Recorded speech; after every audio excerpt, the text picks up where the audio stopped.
menyimak lebih lanjut, saksikan video berikut ini. Baik nakku, sebelum kita memulai materi kita mengenai perbedaan novel sejarah dengan teks sejarah, alangkah baiknya terlebih dahulu kita mengetahui tujuan pembelajaran kita pada hari ini. Nah, tujuan pembelajaran kita pada hari ini ada 4 nakku.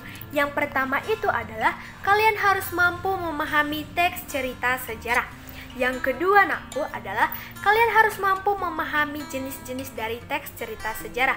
Yang ketiga, kalian harus mampu mengidentifikasi struktur teks cerita sejarah. Dan yang keempat nakku, kalian harus mampu membedakan teks cerita sejarah dengan novel sejarah. Nah, tujuan pembelajaran yang pertama, kedua, dan ketiga sudah kita pelajari di video sebelumnya. Dan pada hari ini kita akan belajar mengenai tujuan pembelajaran yang keempat, yaitu kalian harus mampu membedakan teks cerita sejarah dengan novel sejarah. Apa perbedaan teks sejarah dengan novel sejarah, Bu? Baik, kita akan belajar mengenai perbedaan novel sejarah dengan teks sejarah. Perbedaan yang pertama nakku adalah novel berisi tokoh fiksi atau tidak nyata. Maksudnya tokoh fiksi adalah berasal dari imajinasi si pengarang tersebut. Jadi tokoh yang ada di dalam novel itu berasal dari pengarang novel tersebut. Sedangkan di dalam teks cerita sejarah, tokohnya itu nakku berdasarkan data dan fakta. Kalau sudah ada kata fakta, berarti benar-benar ada dan nyata. Nah, di dalam perbedaan yang kedua nakku adalah novel bersifat hierarki atau kurang penting ke yang paling penting. Maksud dari hierarki itu adalah suatu tingkatan. Jadi, suatu tingkatan dari isi novel yang dari kurang penting ke yang paling penting. Sedangkan di dalam teks sejarah bersifat gradual atau berangsur-angsur. Maksudnya berangsur-angsur itu adalah bertahap. Jadi teks cerita sejarah itu bertahap dari awal hingga akhir cerita. Nah, di dalam perbedaan yang ketiga adalah novel sejarah termasuk pada karya sastra. Jadi karya sastra maksudnya di sini adalah bersifat imajinasi atau bersifat menghibur pembaca. Sedangkan di dalam teks sejarah termasuk pada jenis karya ilmiah, berarti bertujuan untuk memberikan suatu pengetahuan dan suatu informasi kepada pembaca atau masyarakat. Nah, di dalam perbedaan yang keempat nakku, novel sejarah bersumber dari wawancara atau kisah yang sudah ada sebelumnya.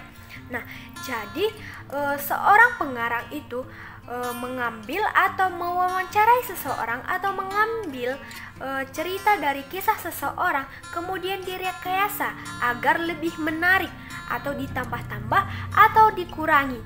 Sedangkan di dalam teks cerita sejarah berdasar pada data hasil riset yang nyata dan valid, berarti tidak ada rekayasa-rekayasa. Nah, di dalam perbedaan yang kelima adalah pada bagian akhir cerita dari novel sering dibuat menggantung bahkan tidak jelas. Sering sekali ketika kita membaca novel, banyak sekali novel yang sering menggantung bahkan tidak jelas endingnya nakku. Kadang kita tidak tahu bagaimana tokoh si A di kemudian hari, bagaimana tokoh si B selanjutnya, kita tidak tahu karena ending yang kurang jelas atau akhir cerita yang kurang jelas.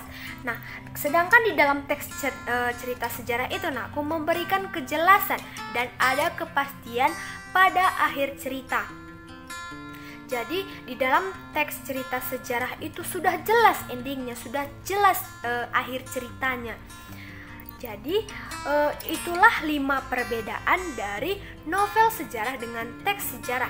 Dan ada satu perbedaan lagi, yaitu novel sejarah nakku ditulis oleh novelis. Dan seorang novelis sepenuhnya bebas untuk menciptakan dengan imajinasinya sendiri mengenai apa, kapan, siapa, dan di mana cerita dalam novel sejarah itu terjadi.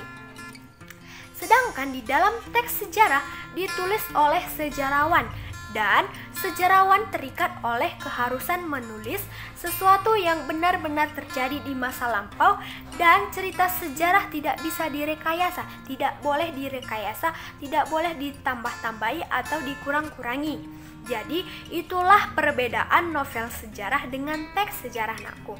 Ibu berharap kalian mengerti perbedaan antara novel sejarah dengan teks sejarah.